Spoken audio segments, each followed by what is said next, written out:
It is a really big day for me today. But I'm so strong and I'm going to get through it, and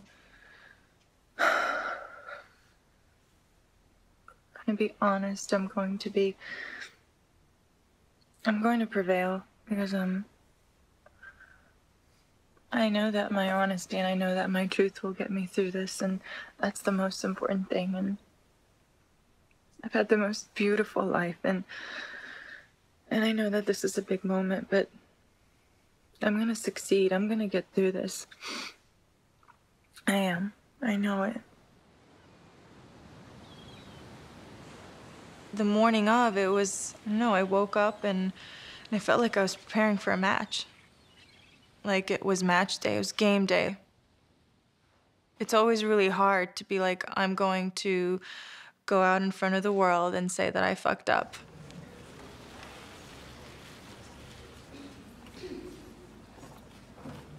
Hello, everyone. Thank you for being here on such short notice. I wanted to let you know that a few days ago I received a letter from the ITF that I had failed a drug test at the Australian Open. I did fail the test, and I take full responsibility for it.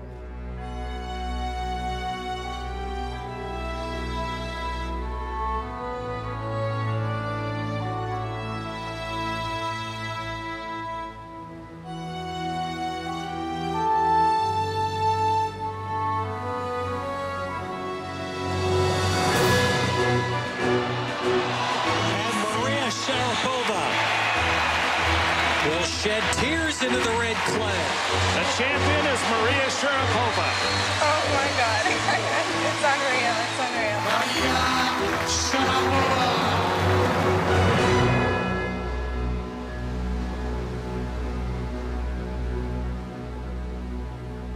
My life is a very small part of the universe.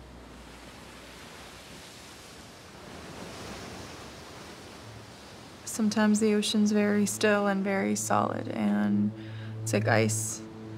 And you only see its reflection. And other times it's so turbulent and violent.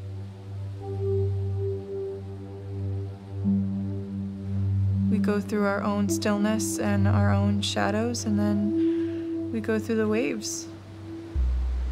But they always rise, and then they fall, and they rise, and they fall, and sometimes it's followed by stillness, and then they come back up again, and it's an evolution.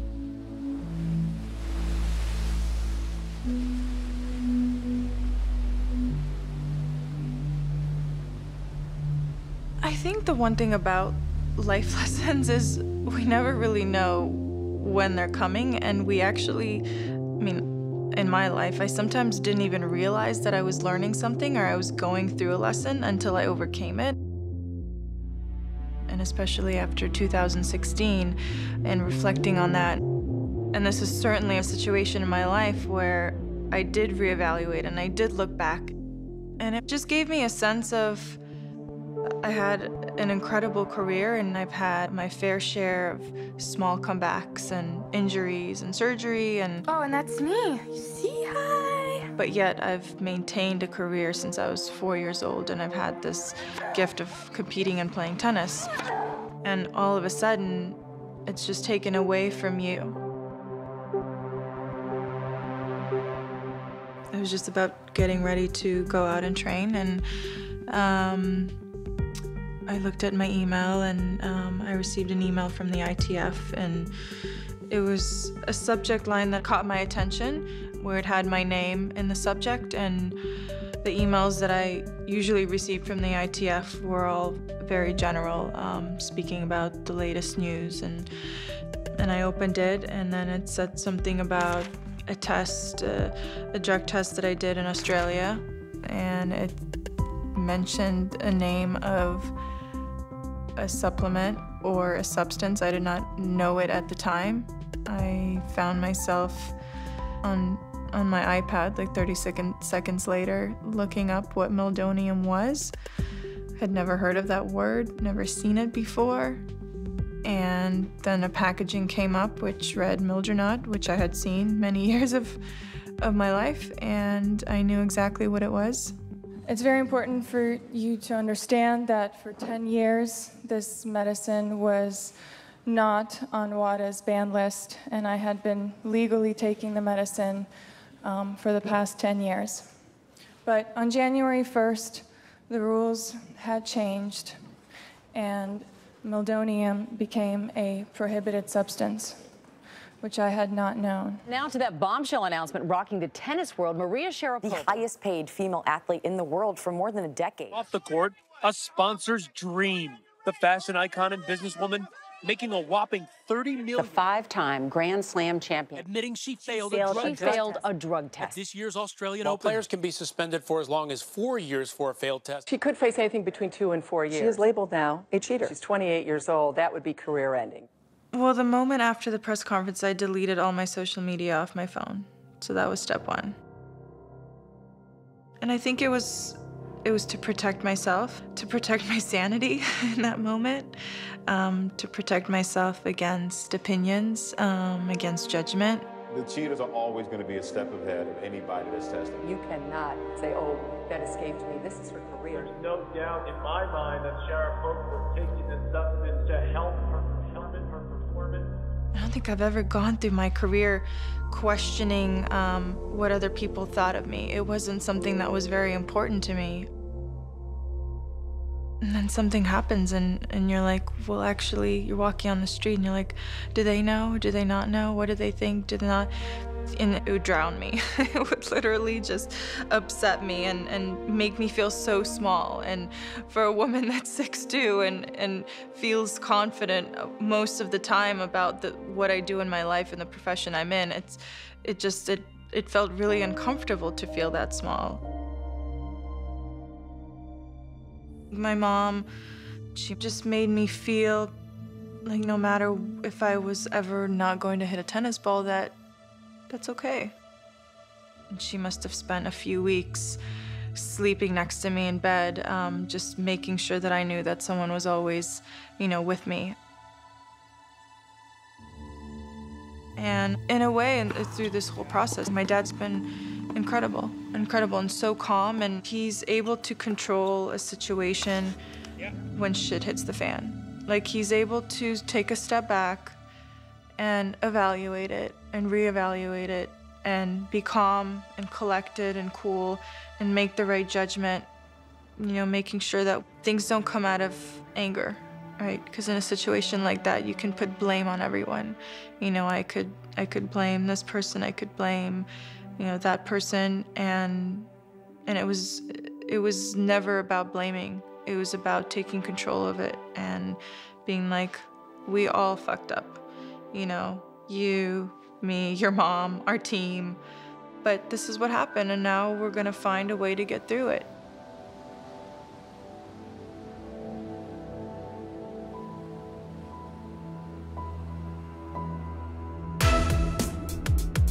Just listen to this.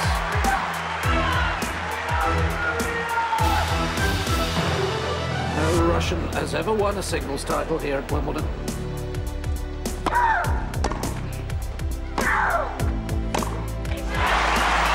And a new star is born here on centre court.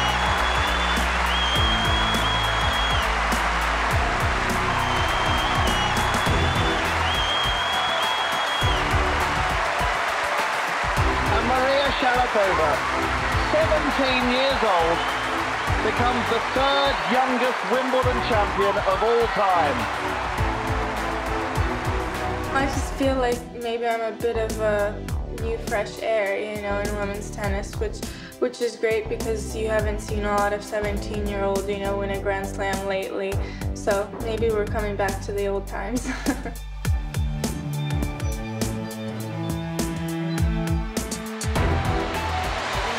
The champion is Maria Sharapova.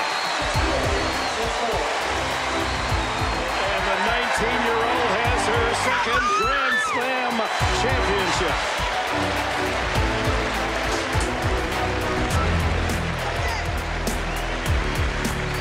When I started playing pretty full schedule at that point, and I realized a total decline in my health. My parents said, well, actually, we don't have a doctor. You know, we have an athlete that's a Grand Slam champion that doesn't even have a family doctor. And so that's the time when my father found a doctor in Russia, because I was still a teenager. You know, my father was kind of the captain of my team. And America was very foreign to him. Even though we'd lived here for years, he was still much more comfortable speaking to the Russian doctor. Moving, mixing up. Deep and bring forward. Again, sure. He was not a doctor that ever, you know, had any work done with an athlete. He worked with immune systems of children, and he was actually a pediatrician.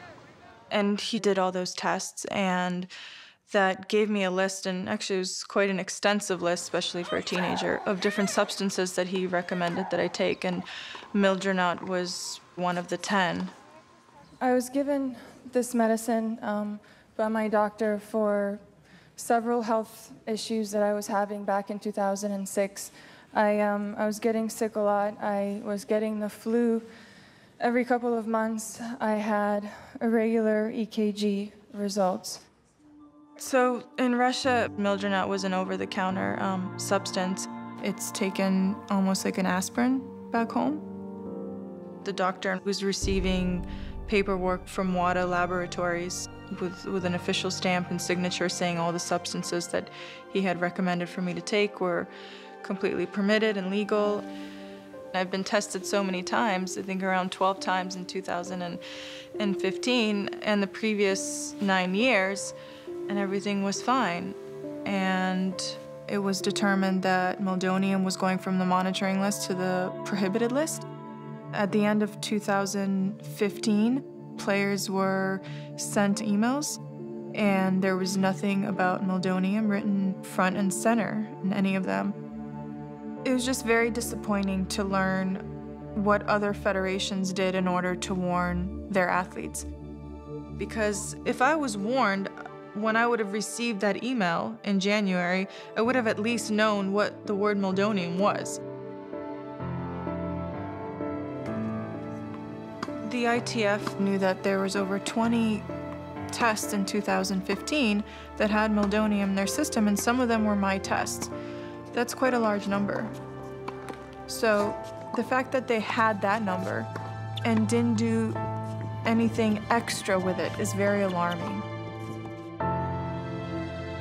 I'm very sure that Maria did not know this thing was on the list, otherwise she would have never taken it, because we are so paranoid about taking anything that is on that list. If she was caught to be positive on the doping for a certain substance, then there should be certain kind of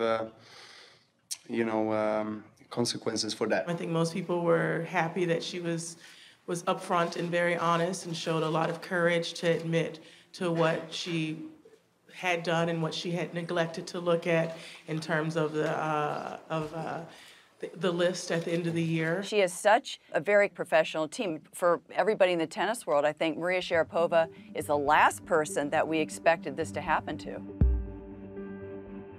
When there are 4 or 5 people on the team, everyone has a specific role. So you have a physical therapist, a fitness coach, a coach. When you go here, then you're here. You see the difference? I mean, it's such a small difference, but it's a huge impact on the outcome. And I think I, along with my team, got comfortable with using and taking something that was given to me for my health so many years ago, and never ever crossed my mind that I was ever taking anything for performance enhancing. I had a system in place that worked for many years on checking the substances. I stopped working with the doctor in Russia in 2013 because I wanted to take more of a natural approach. One of the things I didn't have after I stopped working with him was that point person that overlooked everything. And I continued to take 3 of the substances, which he had always told me to take, and Mildronate was one of them. And I had let my manager know, and he had the responsibility of checking that every year. because of personal problems, issues, what he had going on in his life, and in 2015 he didn't check the list. So that was his mistake, and my bigger mistake was not making sure that he checked the list at the end of the year. And that was my mistake of being comfortable, of being satisfied that something was completely legal and that there's no reason for me to have to double check. I'm sorry, that doesn't hold together. It was willful negligence to miss that. I take great responsibility and professionalism in my job every single day, and I made a huge mistake. You're running a $30 million a year sole enterprise. You better make sure that the basis for that commercial success, if nothing else, remains unassailable.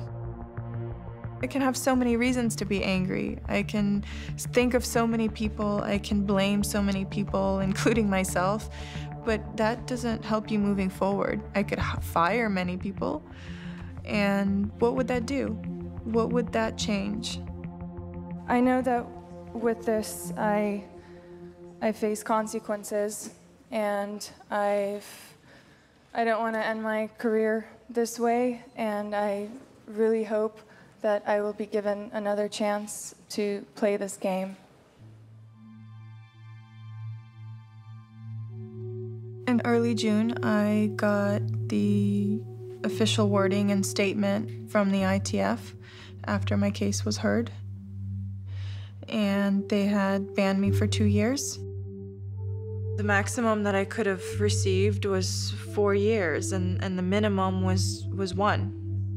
I mean, 2 years meant I had no intent of performance enhancing, yet it said that I had a way of performance enhancing, which I think contradicts itself very openly. And the ITF also made a big point about the fact that I was concealing my use of meldonium, which is far from the truth, as there was no reason for me to hide something that was completely legal for me to take. It was all very hurtful and it was all very aggressive. Just felt very violating. The one thing that I've always wanted in my career was, I never felt like I don't need to be liked or loved by everyone, and that's not realistic. But I wanted to be respected. Good morning, everybody. Thanks a lot for taking the time to join me. Let me make a few points, and then I'm happy to take any questions. Don't give me less than I deserve. No, I didn't ask for that. I didn't ask for you to tell me I could go play tomorrow. I appealed the time frame of 2 years to a neutral judge. It was another chance, but it was the final chance that I had, and it was the final verdict, and there was no other appeal, and there was no other process, and what I was gonna get, I was gonna have to live with.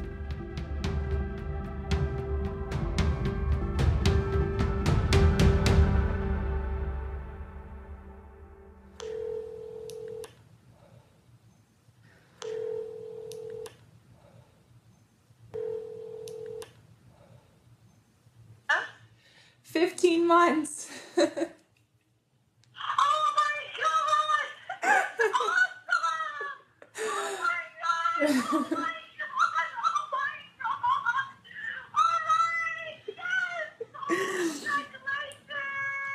Thank you.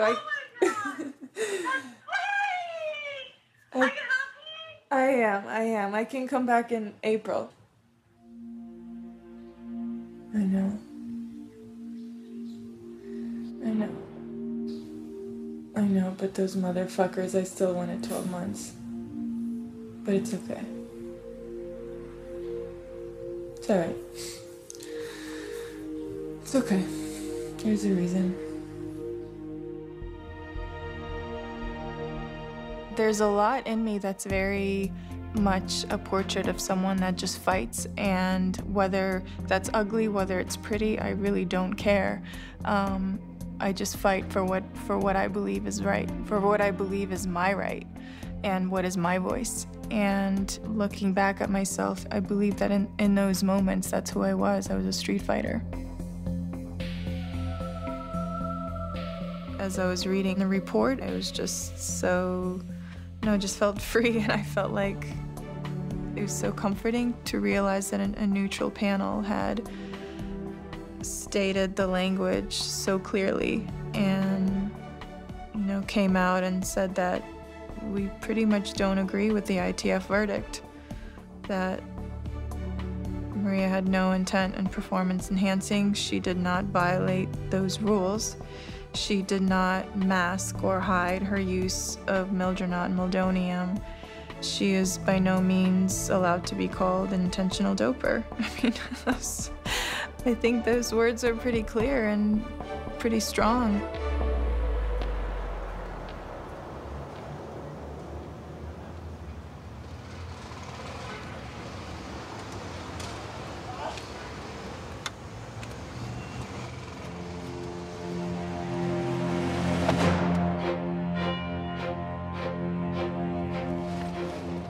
What's the latest update? Latest, I'm getting... Bombarded? Yeah, getting bombarded by friends, family. A head statement is gold. Well, I mean, they stood up from the beginning, and they've been... I like people with no fear. I like it. Have you spoken to your dad? He's been off the I know. radar a little I bit. haven't. Well, I spoke to him on the day. And he's like, "Why are you crying?" I'm like, "Why am I crying?" The fuck do you mean? Why I'm crying? Алло, папуля? Да, папуля. It's already out, Daddy. Yeah. Yes. Настроение хорошее, я не спала всю ночь. Ну как чего, пап? Как бы, чего? Что за вопрос?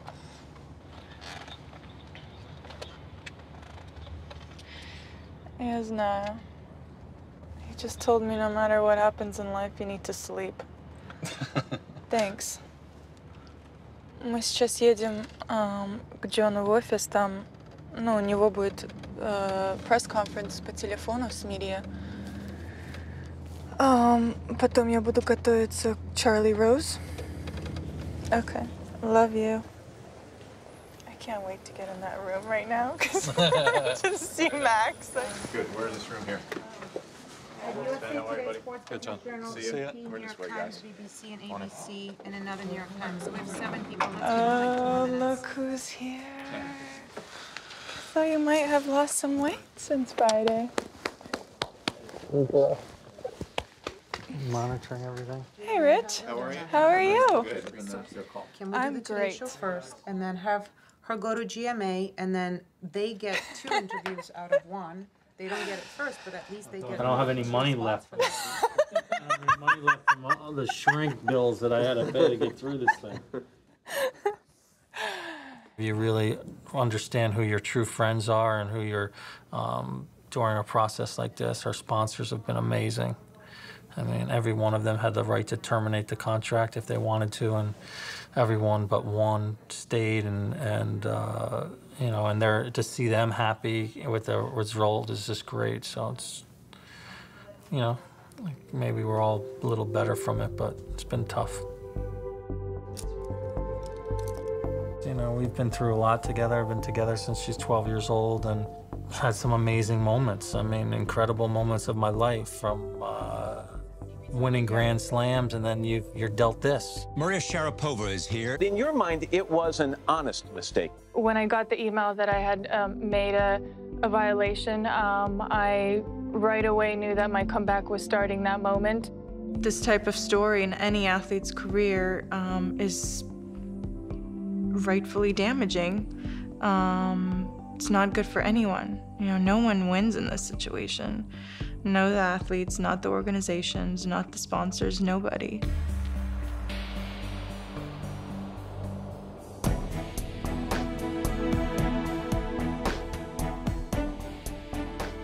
I don't think setting goals is really smart in this position. And I don't want to say that oh, my goal is to play the next Olympics, or it's to play that many Wimbledons.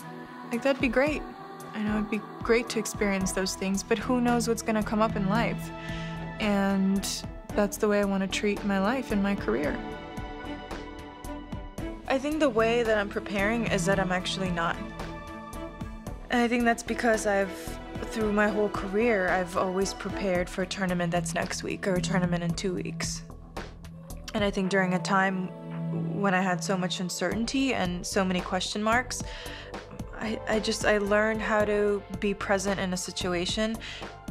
It also gave me a chance, like when you have this one path, and that's for me, that's been tennis since I was a young girl.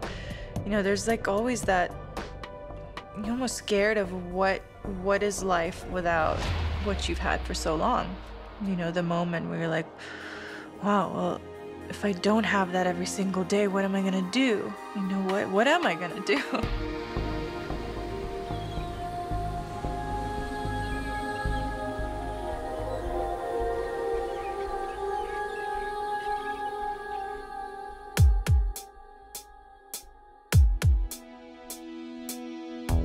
Middle of last year, I wore a t-shirt and it said, "Be back in 5 minutes."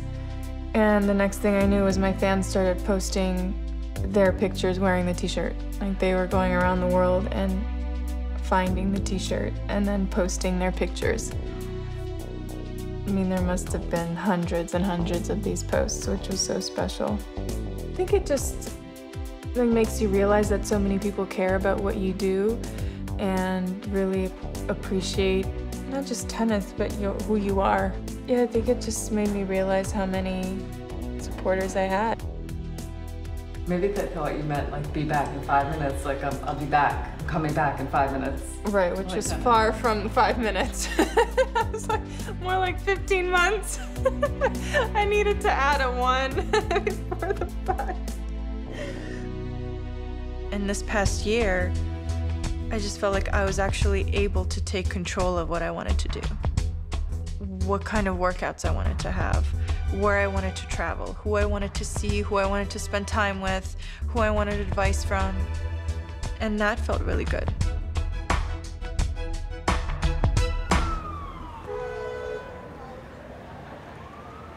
I'm in the city going to shoot a story with Annie Leibovitz for April's Vogue issue. I'm also going to be in the new Oceans movie. I'm not sure what exactly I'm doing or how big or small of a role I have, but it would be great to be a little piece of the Oceans movie that's going to be filmed in the nighttime at the Met. But first I'm going for a workout. Because what do you do when you land in New York City? You go and work out. You know, working out to music, I've never done that in my life. It's good for me, good for my mind. And it's something I started with from the first day in March of my comeback. So I feel like I need to keep it up. No one told me that I had to go and get stronger on a bike. You know, no one told me that I had to go in this hot room that's 105 degrees and do hot yoga. But something like developed in my mind where I was like, I'm doing this for my body. I'm not doing this for Roland Garros. I'm not doing this for a tournament in China. I'm doing this for me. I'm doing it for my health. I'm doing it for my sanity. I'm doing it, you know, to be strong. The reason I got into different types of training is because I'm an individual that gets bored with a lot of the same training and a lot of repetition, and I'm a better athlete when I'm motivated by new things. The one thing with boxing is I was always a little bit scared and fragile because I was just so susceptible to getting injured. That time away from playing tennis gave me a chance to do work where I wasn't afraid of getting hurt. 1, 2, 3, 2, step back, 2, 3. And boxing is invigorating because even though it's so different to tennis, there's a lot of quick steps, there's a lot of footwork involved, there's that having a strong base. I think the biggest thing it gave me is a sense of concentration, which I could really correlate to tennis, because when you're out on the court, no matter what's going on in your life, you have to be so focused on your game.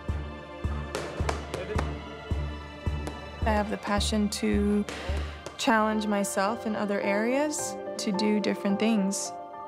And, you know, I've always wanted to study. I started doing research, and then I realized that I had a connection from Harvard. They did a Harvard case study on me many years ago, on my agent and I. I called up a professor there and I said, look, I have 3 weeks time until I had to get ready for my next hearing. And I said, I want to study. And there were summer programs happening at the time, and I took 2 courses. And looking back at it, I think it was more of a choice to be in a controlled environment where I wasn't the subject, where people in the room, and there were about 50 of them, were not interested in my life and my stories and my problems. They were there to learn from someone that was conducting a class, and that to me was freedom, really. If in the morning I wake up and I don't want to be better at something, or I don't want to be challenged, it would feel like a wasted day. I think I've always been scared of being one-dimensional, and I think it's also a choice that you make as a person, as a woman, and individual on what you want to do with your life. And I think it scares me to think that I won't have things to do when I finish my career. And so that has always pushed me and driven me to take meetings which I would never know if they would turn into something, or meet people which I don't know if they would have any influence or business with me in the future. But I do it because I love seeing where it can take me. I have a few set days during the year where I commit to my sponsors, and usually we try to bundle them all together so I don't have too many days that I have to commit. So like today we did an event with Supergroup, and we're following it up with a shoot for Head, who's been a long-time racket sponsor of mine. Let me move on to this set where we're going to do action. This won't make sense just because I don't hit a slice much often. Yeah, but that's kind of one of about not authentic. Do you think that would work a bit better then? Something Yeah, along that's those lines? better. That's good. Yeah, nice. One more test. Okay, one more test, yeah. You know, these days are obviously really nice because I get to see the people that are actually behind all the work that I get to do and the product that is created. So a little bit more on a personal level, which is nice, and just to hang out with the crew that does my hair and makeup, and I've known for so many years, is always really fun as well.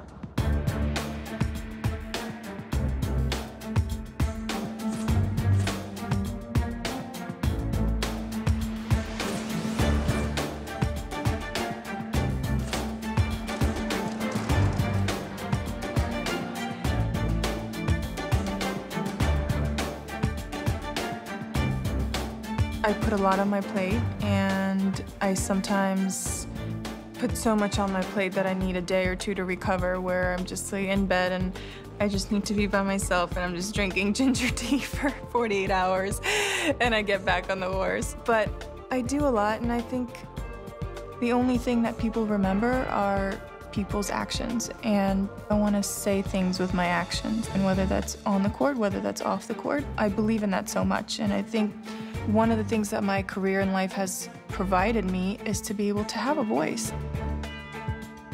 I actually decided to write a book in 2015, well before anything had happened. In the beginning of 2016, I obviously have added a few extra chapters to that book, and maybe made the publishers happier because maybe it would sell a few extra copies.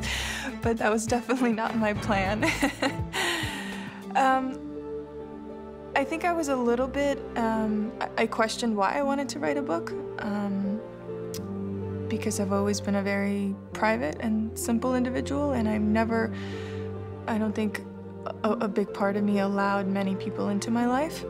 And I think there wasn't a time or a moment where I said, I'm gonna be more open, or I wanna share more of my life. I think it just comes with experience, and it comes with personal growth. I think my form of friendships has always been, when can I see this person, or when can we make time to see each other? Because all my friends have jobs in very different fields and they live all around the world, and for once they weren't relying on my schedule. So that was, I think, that simplicity of going to a simple dinner that's maybe later than I would ever go to, because I don't need to be on the courts at 9 a.m. You know, I can come to the courts at 11 a.m. And I think having that freedom and having that flexibility really gave me the chance to have those simple moments with my friends and not do it on a time clock. Pink. You know, I did a lot of spur-of-the-moment trips where I thought about a place I wanted to go, and I would just make plans and I would do it, and I would see who can come with me. But there was no doubt that I'd have that hunger to come back. And my friends were actually asking me, like, so when do we lose you? And I was like, well, I think that time has come. So it's January and I'm not in Australia at the Australian Open. Instead, I'm watching the Australian Open on television with 102 fever and a really sexy voice. Gonna pick up a lot of men with this voice. And a big box of Kleenex.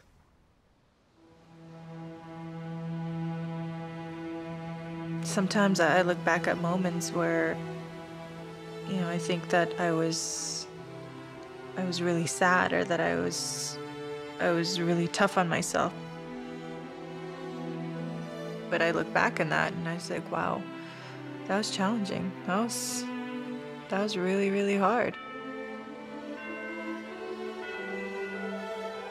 In this time, I personally realized that vulnerability was actually cool. There's something very raw about it.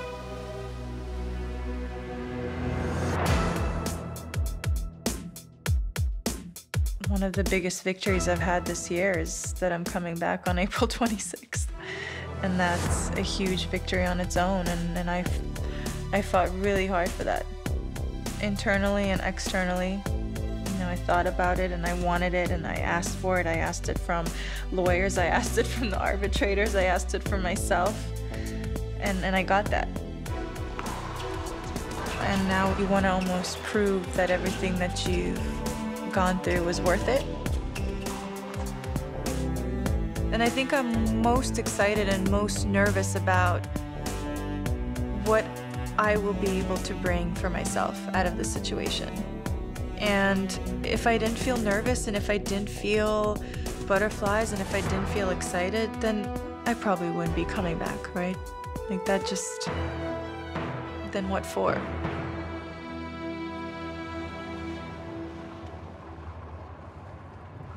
So we're back at my memory lane where kind of it all began for me in America, and in Florida at the IMG Academy. I'm spending a few weeks doing a training block of 2.5 weeks at the academy. Long days, just spending time on the court, spending time off the court in the gym and running and a little bit of everything really, but just kind of setting the tone for my body again and my mind. I think the biggest challenge I have ahead of me in training blocks is the repetition.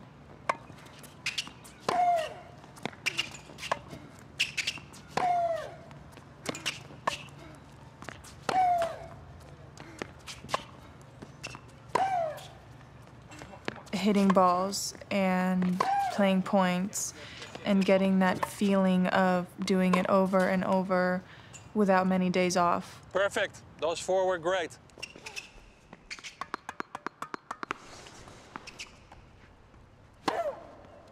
Challenging my body on the court now. Back to the movements, back to the side steps, back to the quick change of directions. And doing it repetitively.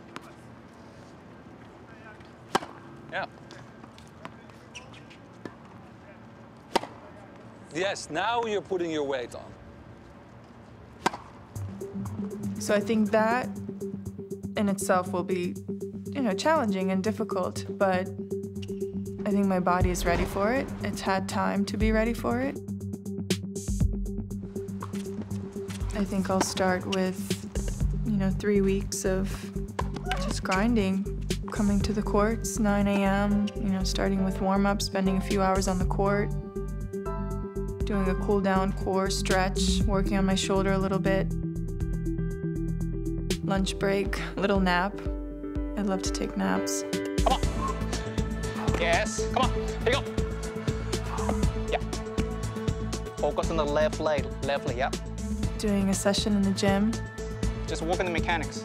That's improving efficiency. Yes, yes, yes, I like that one. Last one. And then I do about an hour, hour and a half of treatment work on my body every evening. 2 more. 3. Don't push too much, Mike. So turns into long days. But the one thing that is really important for me is the recovery aspect of training. And that's always, that's the tricky balance, is understanding how much is enough, how much is too much, when do you need that time off. I'd rather feel fresh and my body feel like it's ready to go and feel a little bit rusty and maybe not have the best timing, because that comes with just doing what you've been doing for years on end. I mean, I've never really been in that situation where I have this period of time to really include training blocks. It's usually one training block and you're ready to go to a tournament. But now it's a little bit different because I have a couple of months instead of just a few weeks. I think the great thing about having a full-time team is that you're able to put a plan in place. You have my father, who's very much involved in my career still. You have a coach, a fitness coach. You have a physical therapist. You have a hitting partner. Yes. All that force that you create is just going in one direction. One direction. I would say the leader of my team is Sven, who's been my coach for about 3 years now. Okay, hold on 1 second. So, the reason why I want you to have, even now, you don't have the same pressure on that right side. Enough. I'm just telling you. The reason why your left leg is stronger, yeah? Yes or no? Yes. Yes. So, unconsciously even, you want to push off from your left. That's just a fact. So can I ask you a question? Yes.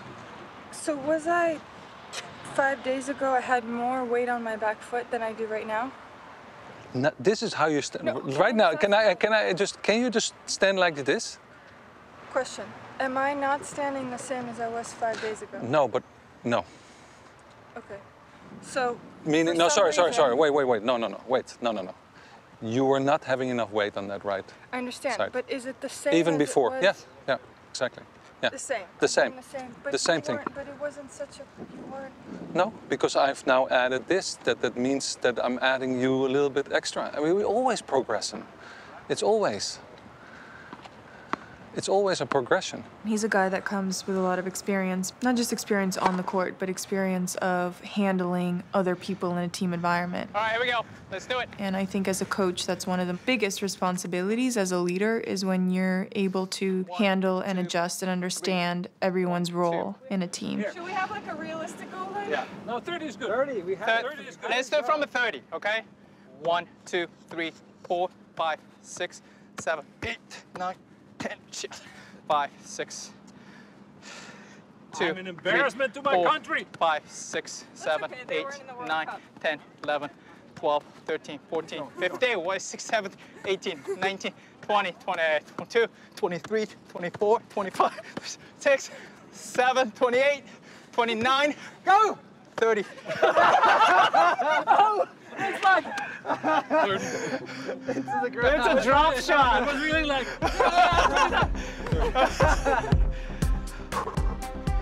Good, come on. Yutaka is my fitness trainer. I've worked with him ever since I was a young girl. Stay loose. Stay loose. 5 seconds. Forward. 3, 2, walk. Walk. He will go above and beyond anything that's in his job description. He's just the most loyal team member I think I've ever had. It's a family. This is a family. So whatever happens and we back her, then we let her know that we are behind her. Not just me, it's just a whole team. And go! So you go stairs all the way. Boom, boom, boom, boom, boom. I can run with you, okay? Walk back. That's 1. 2 times. Use your arm. Use your arm.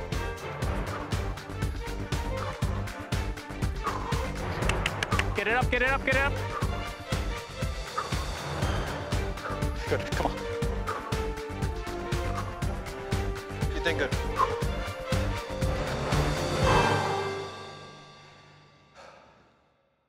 All those team members have different roles, but they all have one mission and one goal. And so the coach's role, Sven's role, is to make sure that each one of those team members is on that ride.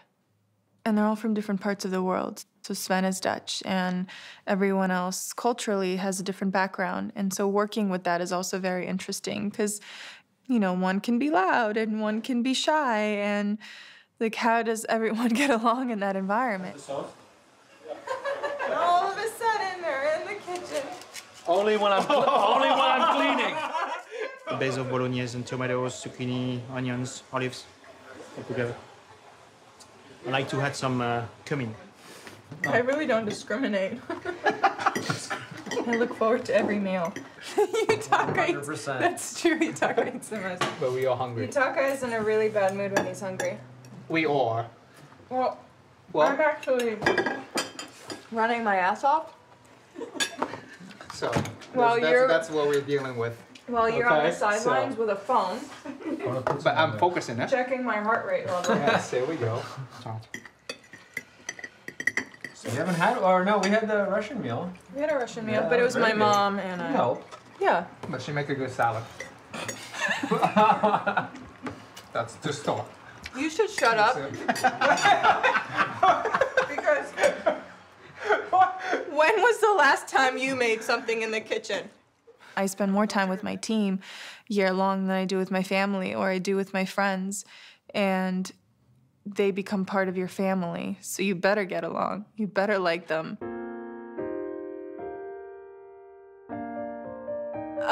Where does my dad fit in?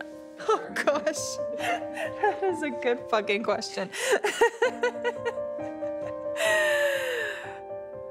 I think my dad's just, he's a dad. He overlooks everything, and I've understood from a very young age that when he was quiet and he was content, was that when he was happy. And when he speaks, that's usually when what he wants to say is very important. And you should listen to him.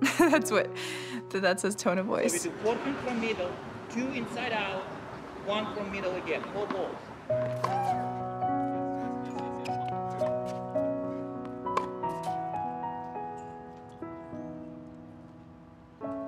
This is far from a vacation. I know that the results from the sacrifice that I put into this, they've always been, and they will be very rewarding.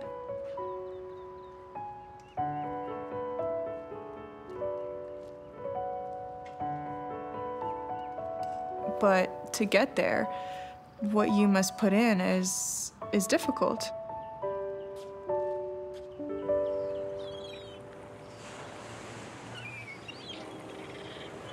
So I'm back in LA. Just a few weeks away until I head off to Germany, and they've been playing points and matches, and it's such a different ball game. It's so different than just training, and also really frustrating because for 12 months I didn't compete and I didn't play those sets, and what was so natural to me being in certain circumstances and You know, knowing how I felt when I was down in a match or staying focused when I was ahead in the match. I feel like I'm relearning on the court, which is a very different feeling.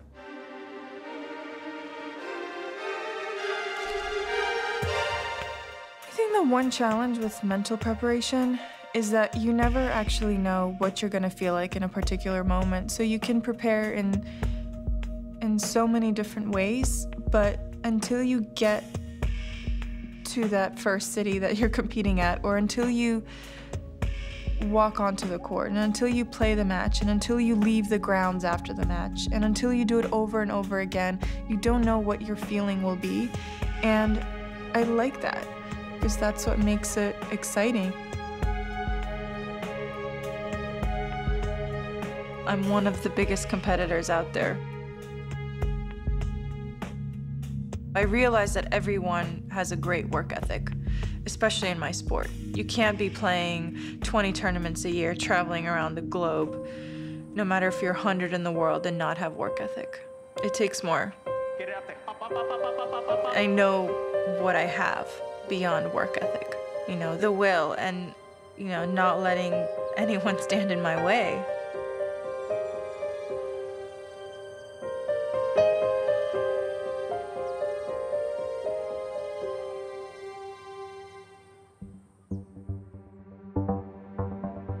There's been so much talk in the last few weeks about wild cards, and a lot of the players have been playing in the U.S. hardcore tournaments and weighing in on whether I deserve to be back in the game and welcomed with the invitational wild cards.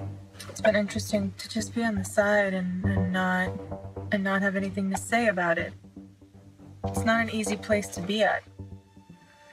My mission is the first match and the match after that. And whether it takes me to Paris or whether it takes me to London, I don't know. But I hope so. I really do believe that I deserve to be there and I deserve to be playing there.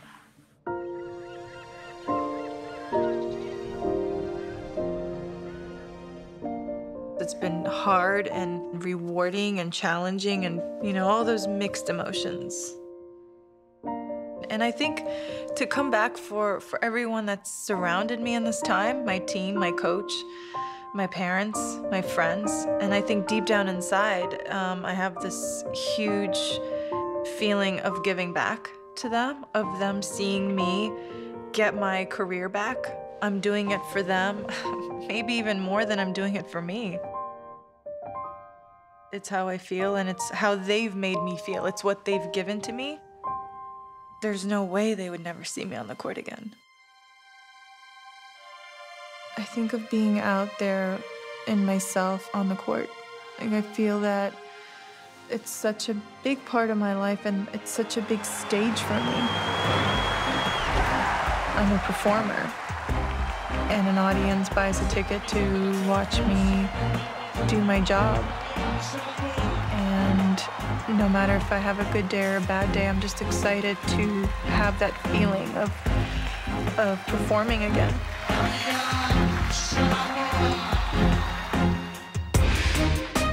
I can only imagine how many people will be watching me play on that day. Whether they love me or hate me or respect me or don't respect me, they're curious. And so am I.